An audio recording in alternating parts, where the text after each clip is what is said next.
Okay, this might be a really good idea or a really bad idea, but hi. Yes, I've been in the process of moving. I haven't put out a video in like 2 weeks, and I've been dying to do one, but because I'm moving and didn't hire movers, doing everything myself, it's intense. I'm never buying a collector's edition of a game ever again. I gotta get this room painted, and there's a bunch of video game topics that I, have to catch up on, some stuff I really want to talk about, so I figured this is a good opportunity. I'll also explain a little bit later on, like, where I'm moving, what I'm doing with this, but I have a second coat I have to apply, so I'm gonna do that while talking. I hope you guys don't mind. I'm gonna cover the screen up with stuff so you're not just gonna be watching literal paint dry, but there's some topics in the last 2 weeks that I haven't touched on too much, except on the Game Ranks Friday show I wanted to go into. The first is the Xbox FTC thing. Obviously, that was like a preliminary injunction hearing. It wasn't even like the main thing as far as I can understand, but because it was one of the bigger main things to go through in the United States, and the fact that the judge ruled in Xbox's favor, I think points to the fact that this might end up going through. That seems to be like what a lot of people are going on, smarter people than me, better analysts, shit like that. And at this point, I'm more thinking about what's next, because I've said it in many videos before. This type of news kind of bores me. It's kind of confusing. It's just endless cases and lawsuits and regulatory body hearings in all these different countries. But I think that at the very least, it's good that it's been so publicized and there's been scrutiny, and there are people like general consumers aware of the fact that there's corporate consolidation here and monopolies and stuff like that. So, we're not totally past that, but with it being a little bit more likely, I've been trying to get into the mindset of being like, all right, if this is going through, what does this actually mean? What does this actually mean for the player experience? What does this mean for the normie who only plays Call of Duty every day? That's what I've been thinking, and honestly, I don't know how much is gonna make a difference. Yes, there's the exclusivity stuff, so that could be extremely limiting for certain people that maybe aren't on that platform, but what else? We've talked the exclusivity stuff to death at this point. Microsoft has as well in court, so what's next? Is there going to be an immediate, or not even immediate, but some kind of real beneficial thing to the general players? That's where I don't know. I have no idea. Microsoft's going to say it's great for players because it's corporate speak, but I have no idea what it could really mean. I think at the very least, we could see some studios get Microsoft money, Microsoft funding, and really make the game they want to make. Although I know Microsoft, with some of their recent releases, like Redfall, people have kind of questioned some things. So there is still that. But it is a company with infinite money, so at the very least, I guess I can speculate that maybe we'll see them put that money to good use. Excuse me, I'm sorry, I'm painting right by the camera. Let's not get camera on the phone. Let's not get paint on the phone here. Okay, oh boy. Also, I know for a fact, some of you out there are painters, you paint homes, maybe you're contractors. Don't criticize leave me alone, okay? I'm trying to save money, I'm painting the best I can. I've done it before, but I'm just expecting comments being you're rolling it wrong. I don't get anxiety about comments about console war shit. It's just about people insulting my painting. But yeah, that's really the only thing I've been thinking about with the whole FTC Microsoft thing. I'm all right, so if this goes down, what does this mean other than just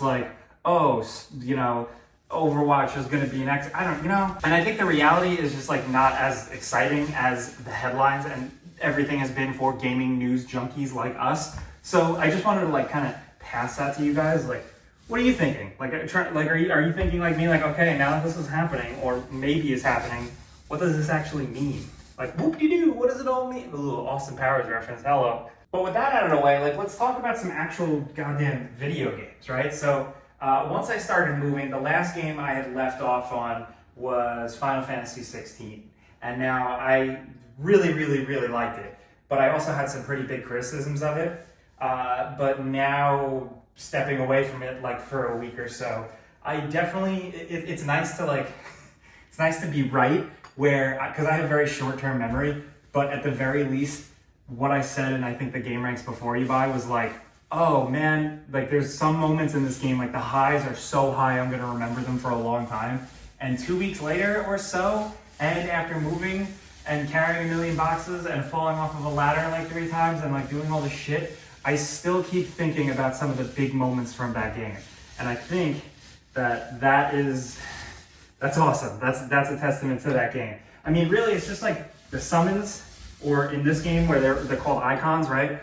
To me, it just feels like such a evolutionary like next step in Final Fantasy. Like it helped Final Fantasy really feel like a generational leap, so to speak. Not, because it's like, oh, this is the first one that says fuck, or there's like, blood and violence, or, anything like that. It's the fact that like it's really taken these summons to the next level.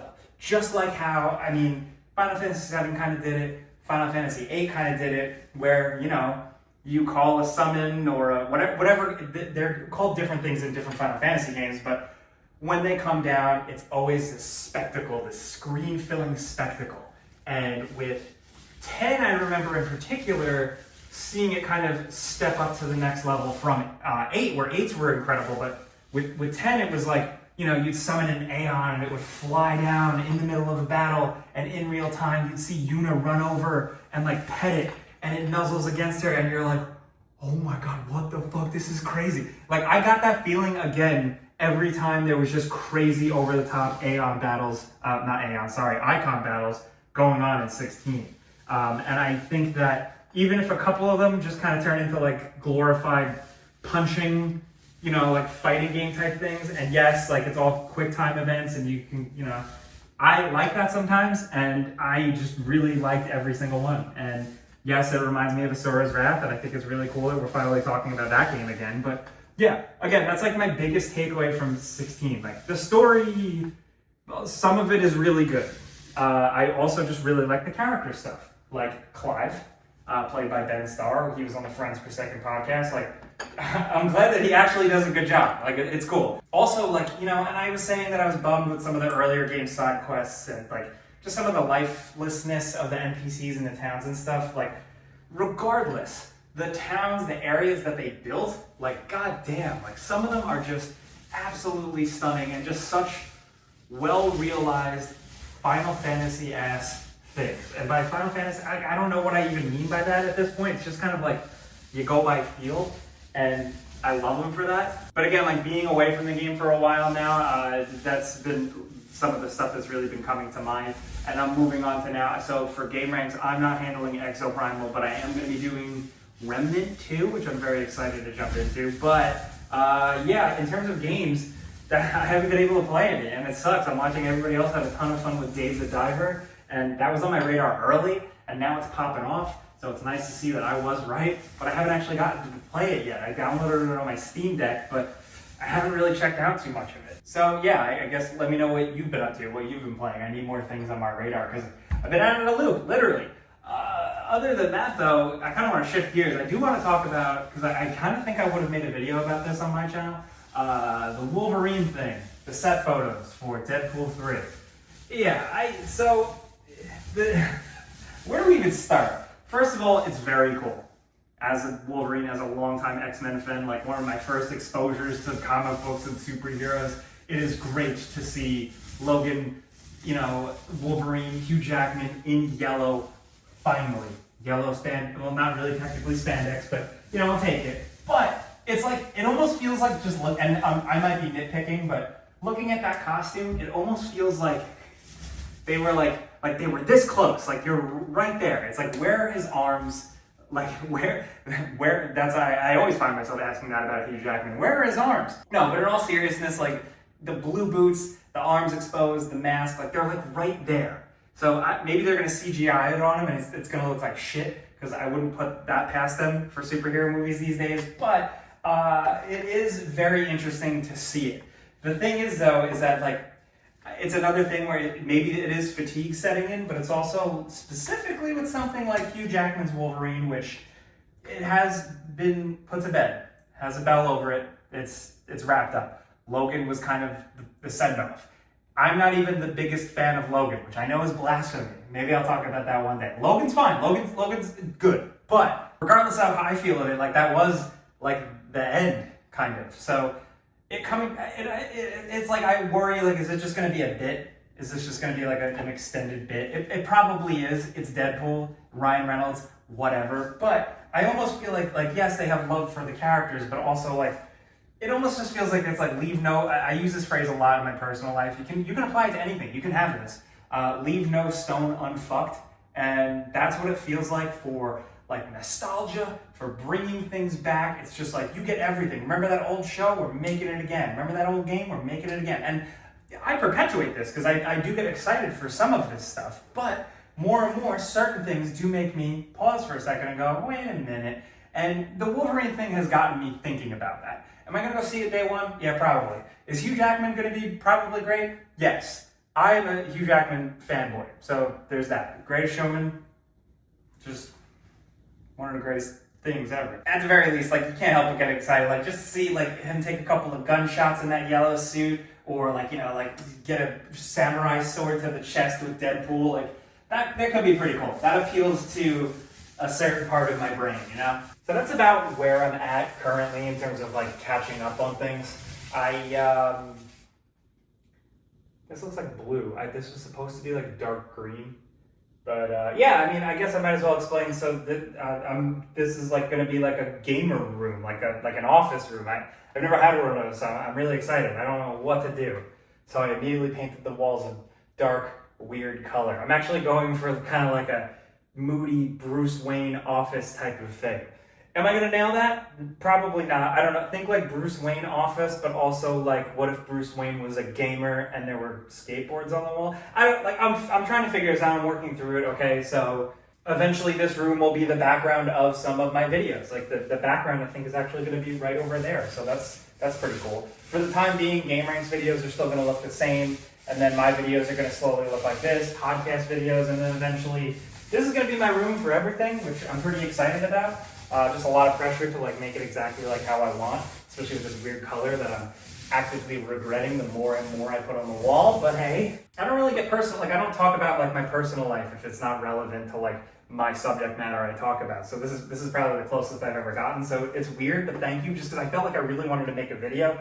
And to answer anybody's questions, like no, I didn't leave New York. I'm still in the New York area. This great, over-expensive state. Absolutely love it.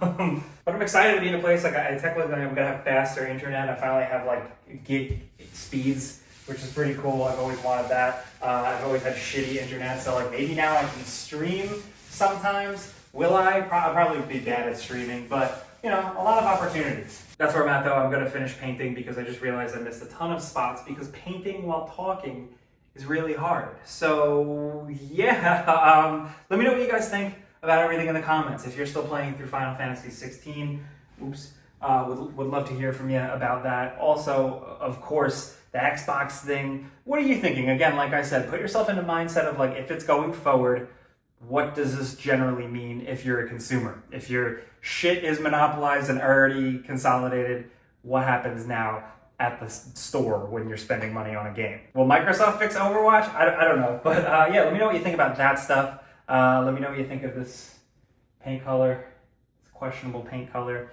and my dumb bad idea to make this like a moody, dark office. Yeah, let's talk. Regular videos will resume soon. Consider this video kind of like my getting back into it. Again, it's only been 2 weeks, not that long in the grand scheme of things, but on YouTube, it's like an eternity. Some of you were like, Jake, are you still alive? Yes, I'm still alive. It was only 2 weeks. But yeah, again, thank you for listening to me. Had to get some stuff out there. Thank you for watching paint dry with me. I'm Jake Baldino. See you guys next time. Subscribe because video games, pizza's on me.